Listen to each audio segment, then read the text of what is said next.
আসসালামু আলাইকুম রহমতুল্লাহি ওয়া বারাকাতুহু। ফারুকিস এগ্রো লিমিটেড থেকে আজকে অত্যন্ত গুরুত্বপূর্ণ একটি বিষয় নিয়ে আপনাদের সামনে হাজির হয়েছি। তো আজকের দিনে যে বিষয়টি নিয়ে আপনাদের সামনে আলোকপাত করব সেটা হচ্ছে গাভীন ছাগলের বাচ্চা হওয়ার পরবর্তী যেই আপনার সুরক্ষাগুলা বা পরবর্তী যে পরিচর্যাগুলা, এগুলো যদি আমি না জেনে থাকি তাহলে আজকের এই ভিডিও থেকে ইনশাআল্লাহ সেই বিষয়গুলো আমি জেনে নিতে পারবো। কারণ গাভীন ছাগল বাচ্চা দেওয়ার পরে যেই কাজগুলো মূলত আমাদের করা উচিত সেগুলো যদি না করি তৎক্ষণাৎ পরবর্তীতে আমার সমস্যা দেখা দিবে।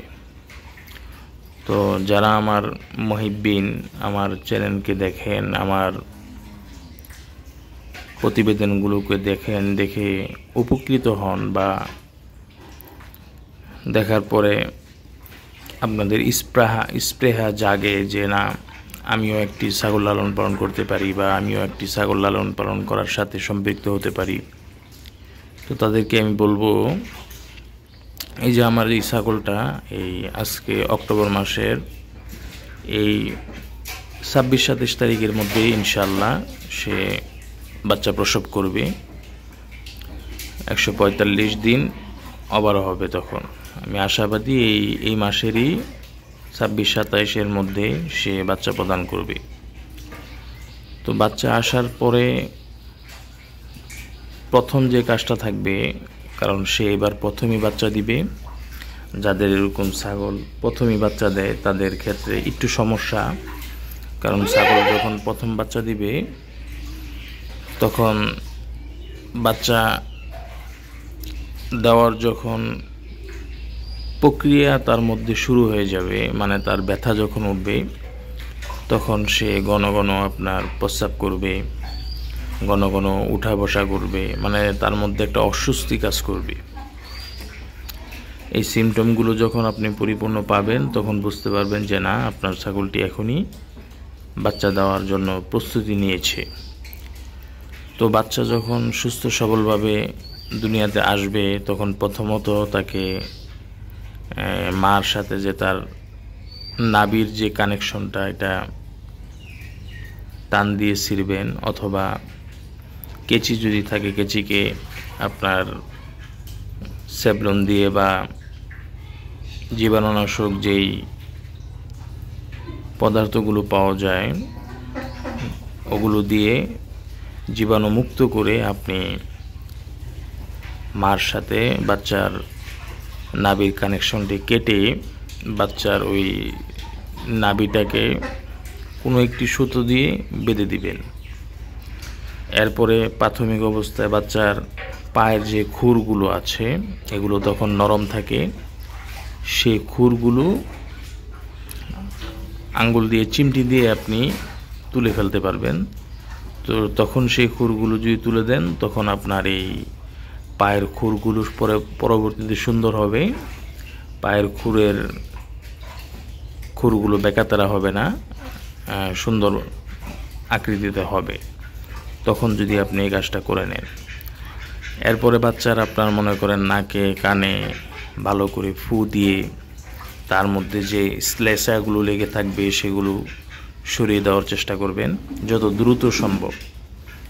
এরপরে আপনার মার যে শাল দুধটা আছে এটা তৎক্ষণাৎ আপনি খাওয়ানোর চেষ্টা করবেন, দেরি করবেন না, বিলম্ব করবেন না।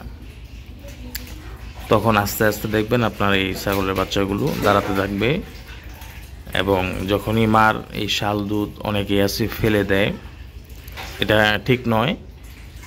মার শাল দুধ যেটা থাকবে সেটা বাচ্চাকে দিবেন, সাথে সাথেই বাচ্চার নাক মুখ এগুলোর মধ্যে ভালো করে ফু দিবেন, এবং নাক মুখে কানে যে শ্লেষাগুলো লেগে থাকবে সেগুলো পুছে দিবেন। পুরো শরীরটা পুছে মার মুখের সামনে দিবেন, বাকিটা মা চেটে চেটে ওই শ্লেষাগুলো খেয়ে নেবে।